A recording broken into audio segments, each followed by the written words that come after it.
পটুয়াখালী ২ আসন থেকে দাঁড়িপাল্লা প্রতীকে নির্বাচিত বাংলাদেশ জামাতে ইসলামীর কেন্দ্রীয় নির্বাহী পরিষদ সদস্য ও ঢাকা মহানগরী দক্ষিণের সেক্রেটারি ডক্টর শফিকুল ইসলাম মাসুদ এমপির ব্যতিক্রমী উদ্যোগে বাউফলে চালু হয়েছে জনতার কল সেন্টার। সোমবার ১৩ এপ্রিল দুপুরে বাউফল উপজেলা জামাত অফিসে আয়োজিত এক অনুষ্ঠানে জনতার কল সেন্টারের উদ্বোধন করেন ডক্টর শফিকুল ইসলাম মাসুদ। উদ্বোধনী অনুষ্ঠানে তিনি বলেন, জনগণের সমস্যা দ্রুত সমাধানের লক্ষ্যে জনতার কল সেন্টার চালু করা হয়েছে। এই কল সেন্টারে স্থানীয় যে কোনো নাগরিক যে কোনো অভিযোগ, পরামর্শ ও মতামত জানাতে পারবে।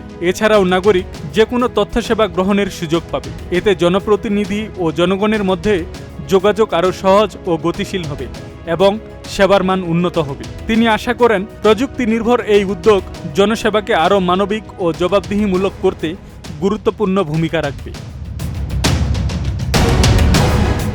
তিনি বলেন, একটি দক্ষ টিম ২৪ ঘন্টা এ কল সেন্টারের মাধ্যমে উপজেলার মানুষের বিভিন্ন সমস্যা ও সংকট শুনবে এবং সে অনুযায়ী প্রয়োজনীয় ব্যবস্থা গ্রহণ করা হবে।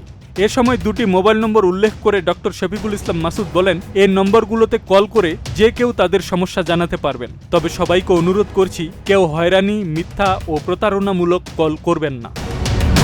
আব্দুস সালাম, প্রজন্ম ২৪।